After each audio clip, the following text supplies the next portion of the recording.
Your album, Wrong Side of Paradise. Yes, It's sir. um, how many is it? How many is that now by the Black Star Riders? Five. This is our fifth. Right, that will be available on the 20th of January, I believe. That's correct. I'll Yep. stick a pre-ordering link just below this video. 20th of January, available everywhere.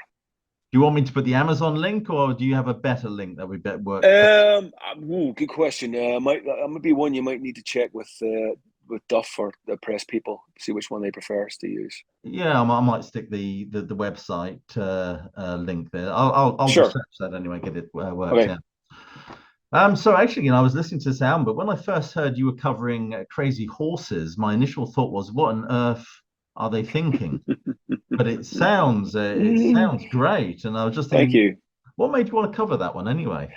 I've just always loved this song from when I was a kid, in the early 70s, seeing them playing it on TV and just going, this is such a killer riff, Yeah. killer groove, great song. And over the years, it's just always been there in the back of my mind. And I thought, well, one day I'm going to cover this. And I suggested it to the guys, and they're like, yeah, it's a great song. Let's do it. Let's see how it sounds.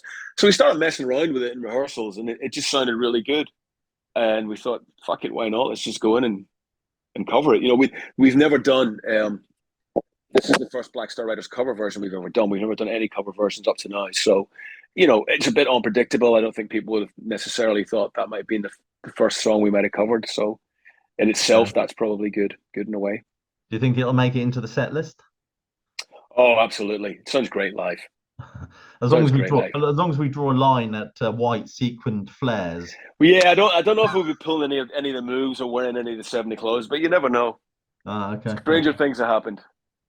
Well, the new album, with its artwork and numbers like Wrong Side of Paradise and Green and Troubled Land, would you describe this album as an overtly political album?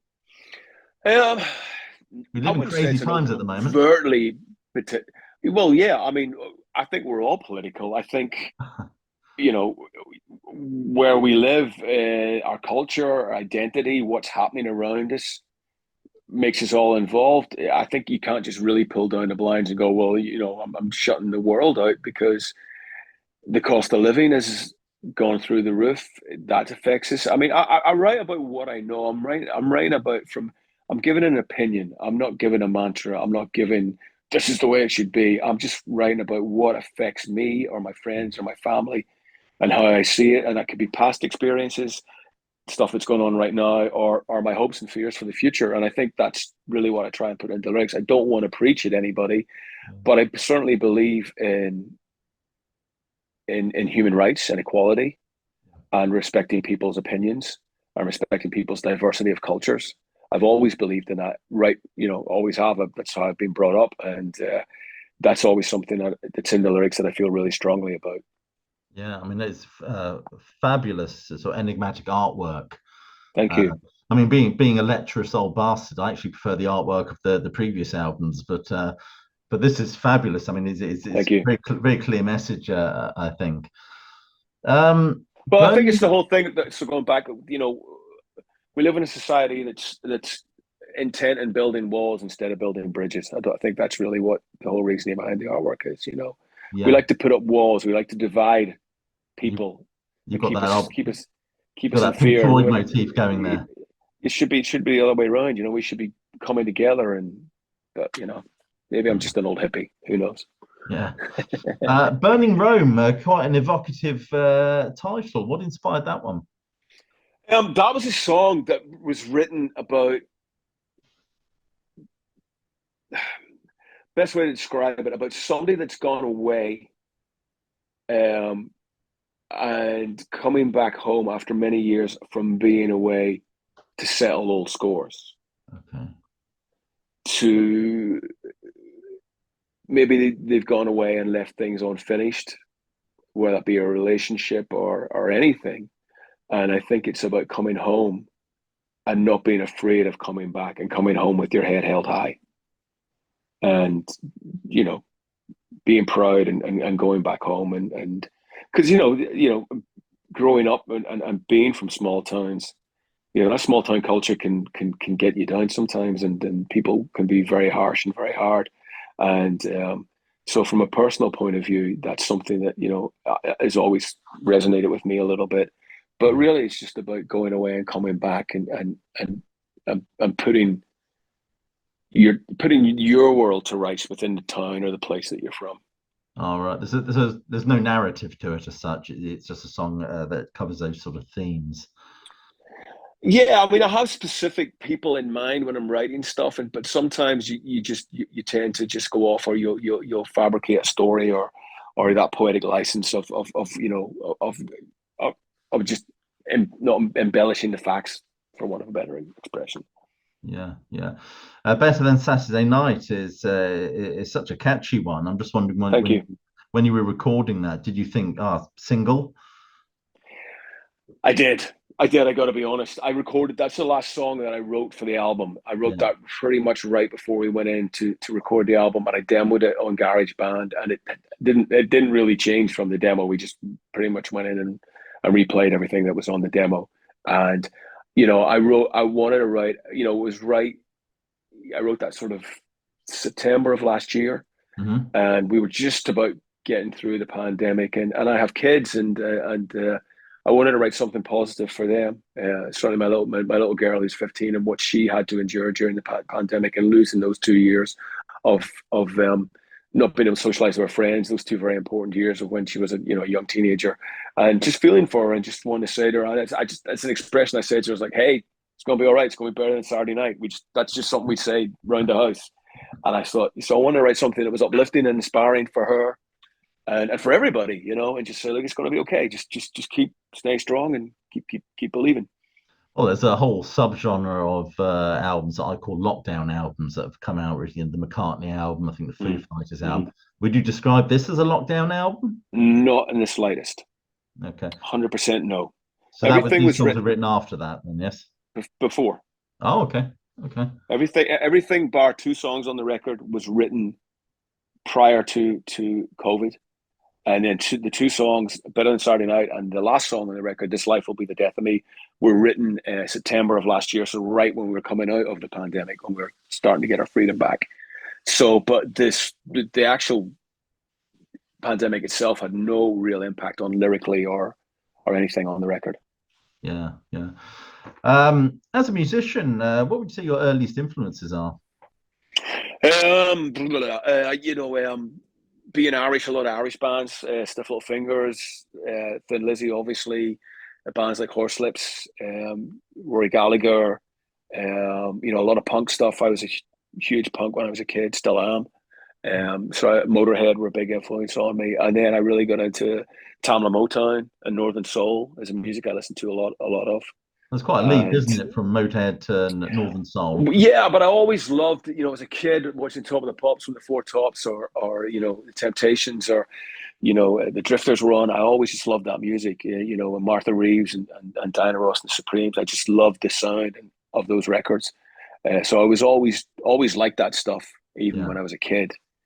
Um, and it's something I turn to a lot when I'm writing. I will listen to a lot of Northern Soul and Motown, because the melodies and the rhythms are just so unique and so brilliant. yeah, They're very inspiring. I think if you can take that and put that into a rock format, you usually come up with something pretty interesting. yeah. I remember Top of the Pops Thursday night. It used to be an event It's a release. religion. Yeah, I used to get home to watch that. Crikey, I remember as a kid wanting to get home to see Top of the Pops. I think Adam and the Ants, Stand and Deliver was at number one. Yeah, right, right, right. My father was saying, "Oh, it's just that stupid Highwayman thing. What do you want to go and watch that for?" But I remember seeing Iron Maiden doing Run to the Hills on Top of the Pops the first time. Yeah, It was, as I yeah, said, it was something to look forward to. absolutely.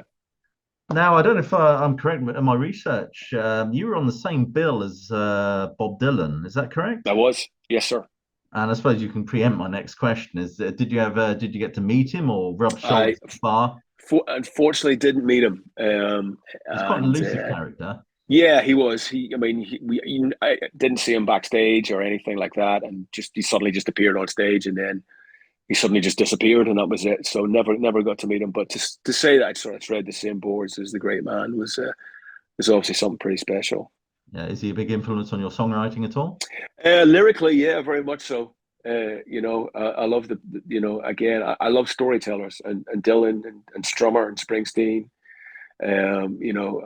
Would and Phil, obviously, and Thin Lizzy would be big influences on me as a lyricist. Yeah, I remember almost being run over by Bob Dylan. We went to see him at the Hammersmith Odeon, and Right.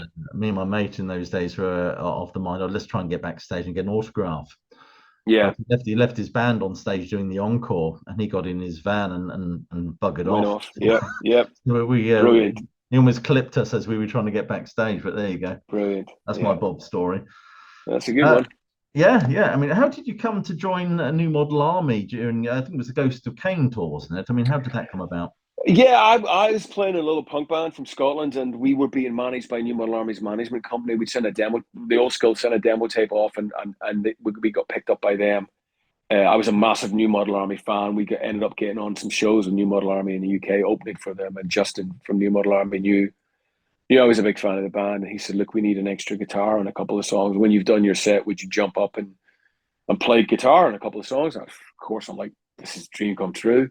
Yeah. Did that, finished the tour, went back home. Phone went a week later. Justin, have you got a passport? We're doing a world tour. We need a guitar player. Let's go. And that was really it. And it was just, again, an amazing experience. Wonderful. I can't imagine how cool it would be to be invited on stage by a band you admire that much. It must have been fabulous. It's the best feeling in the world. A band that you grew up with, or a band that's influenced you to get up on stage. I mean, I've been very blessed that it's happened to me a lot with obviously with New Model Army, and I've joined Stiff Little Fingers on stage a couple of times as well, and obviously with Thin Lizzy. It's just so I'm very blessed in that department, and believe me, none of it is lost on me how lucky I am to get to experience that. Yeah, I bet. Because you also supported Motorhead. Is that correct? Yes, yeah. The first few Almighty tours we did, I believe the first one was the Ramones. We opened up for the Ramones, and then we went from that to pretty much straight on the Motorhead. So really, honestly, if it ended then, and somebody said that's all you're getting, I couldn't really complain, because those are two of my favorite bands, and I got to support them. So okay, thank When you. did you support Motorhead? I mean, I saw them on the Orgasmatron tour, which must have been It was a about 1916 tour, which would have been 1991. a bit later then. Yeah. I suppose I've got to ask you, do you have any Lemmy stories? Many. Lemmy was amazing, and an amazing. Lemmy was Lemmy. I think that's what I loved about. I loved about him so much. It was like what you saw was what you got. It wasn't a different character. He was just Lemmy, 24/7, and he was fantastic. There's a great story about being in LA and him inviting me up to my hotel room, and they've just got the mixes of 1916, the album, back, and I'm in this hotel room in LA, and curtains are drawn because it's like 2 o'clock in the afternoon, and Lemmy pours me a pint glass of Jack Daniels and Coke, and gives me a huge line of speed, and straps his headphones on me and says, "Listen to this, Rick." Blast the new album, and I'm trying to keep up with him. I'm drinking and doing the blow, and I listen to the album, and I'm trying to keep up with the party, and it's going on in the room, and I stand up to tell him how great I think the record is. The legs fucking go bang, fall right over, smash into the pint glass, cut my eye, and I just have this feeling of this heavy breathing, and this rancid breath on my face, and all I can hear is Lemmy leaning over me going, "Warwick, you're a fucking lightweight." True story. That's a fantastic story as well. I mean, I think it's absolute folly to try and outdrink Lemmy, to be honest with you. Oh, I was just trying to keep up. It was no way I was trying to drink him. It was just literally trying to keep up. Yeah, yeah. Because it was interesting. I think Lars Ulrich, the drummer of Metallica, I think had a similar kind of experience backstage. Yeah. But fabulous story. Your album, When Life Was Hard, has a very raw, stripped back feel. I'm just wondering, was that the intention for that record? And also, you've got some great people on it. Joe Elliott, Andy Taylor, Dizzy Reed. How did they all get involved with it? Yeah, very much so. Obviously, when I'm working on the solo stuff, I want to try and make it sound different to Black Star Riders. And obviously it does, because we don't have the guys in Black Star Riders playing on it. Although Robbie Crane from Black Star Riders did play bass on it, because he's the greatest bass player in the world. Yeah, I always want to get that raw sound, and that's something that we wanted to achieve with this album. We want a very raw rock and roll album, very stripped down. Not many overdubs on that record. Everything's pretty much live on there in the studio. And again, these I'm very blessed and honored to have these great people that you just mentioned. They're friends first and foremost that I've got to know over the years, and contemporaries and people that I admire, and just picked up the phone. Will you play? Joe, will you sing on a track? Andy, will you play a guitar solo? And luckily, they all said yes. Excellent. I mean, it certainly makes for a great record. Thank you. What is your process for writing? I mean, how do you get yourself into that mindset to write? I write constantly. I never really have to get into the mindset because I'm always continuously writing and have been, which is funny. Up until recently, I actually stopped writing at the end of about 4 or 5 months ago. I decided that I'd been writing constantly for so long and written so many songs that I needed to reset everything. And I didn't want to be in a situation where I felt I was repeating myself or just writing for the sake of writing. So I consciously made the decision to stop writing. And I haven't written a song in about 4 or 5 months. And that's probably the first time in 20 years that I can say that. So hopefully I'll get back into it. But up until that point, I was always in the writing mindset. I would write every day. Every day. It is a job. It's a job to me. I would treat it like a job. I would get up, do what I had to do, go into my studio and work till 5 o'clock at night, religiously every day. Yeah, I mean, it's the next question I've got is probably one that's going to annoy the hell out of you, actually. And that was, would you ever reform the Almighty? I mean, I think you did in 2006. Would you ever consider it again? Whatever. Yeah, listen, I'm a big fan of never say never, especially after what we've all been through. Certainly, it's not in the forefront of my mind right now. And there's so much else going on. I'm still really good friends with all the guys in the band, and everybody's really happy. Everybody's really happy doing what they're doing. So there's no desire there to put the band back together. Financially, thankfully, everybody's happy as well. So there's nobody going, "Oh, I need money. Can we go and do some shows?" But who knows? After what we've all been through, who knows? So I just like to leave it. I like to leave it open because I don't want to, close the book on it. Yeah, I mean, you've already touched upon this, but you supported Stiff Little Fingers. I mean, what was that like supporting sport? You actually it's played amazing. Stiff Little Fingers, didn't you? I've been up on stage and played them a couple of times for a couple of songs, but recently my solo band, we just played a huge show in Belfast with them last August here in front of 5,000 people at Custom House Square in Belfast, and that was phenomenal. And they're such an inspiration to me, and in my own writing and playing and everything like that, it's just a huge honor to open up for them. Yeah, I've got one last question for you, and that is, sure, Gene Simmons says rock is dead. What would you say to Gene Simmons? Oh, Gene. Gene Simmons is very good at saying things that are clickbait and grab headlines. He knows how to play the game. He's a very extremely intelligent man. He is indeed. And a great bass player and a great songwriter and a great singer. But of course rock isn't dead, and Gene knows that. He knows that better than anybody. Yeah. He's just saying that to get a rise out of all of us. Well, it's I mean, in Gene's defense, I mean, of course rock is still alive and kicking, as you and I both know, but I think what he's saying is that the music industry, the infrastructure isn't there to support bands like it was in the 60s. Right. We're not going to get another beat. Well, that's very true. And if that's what he's implying, then I wholeheartedly agree with that art is criminally undervalued and underappreciated and has always been, but even more so now. And what's even more beguiling to me is the fact that without it, where would we have been for the last 2 years? It's got us all through this pandemic, TV shows, movies, books, actual art itself, music, obviously. And it's just treated with such contempt and such, it's just art. It doesn't matter. And that just makes my blood boil. Yeah. And in any other industry, people would be getting hung, drawn, and quartered for the way art is treated. And it just keeps getting beaten down again and again. And it's so wrong. It's so wrong. Well, Frank Zappa famously said, jazz isn't dead, it just smells funny. Maybe we'll just say the same thing about what a great quote. It's But do you think Brilliant. streaming is killing music, I don't think or it's certainly? killing music. It's just not paying us. But Roger Daltrey Um, described it in his autobiography as theft. well, it is, but I mean, the price of an album hasn't really gone up that much in 30 years either. So there's that. I mean, it's just, and I see people now are going, well, you're charging, £30 for a t-shirt. That's terrible. You know how much it costs to print a t-shirt now? Everything's gone up. The cost Yeah, of living is, and music has not kept up with that in the yeah. last few years. Music is so far behind the cost of living. But yet people think it's all right. People just, as a musician, money doesn't matter. Well, yeah, it's a job, it's a vocation, it's an industry, it's something that we all consume and buy and enhances our lives. But yet we seem to have a problem when it comes to paying for it, and I just don't get it. Don't get it. Do you think a £5,000 ticket to see Bruce Springsteen is worth it? Nope, wouldn't pay that.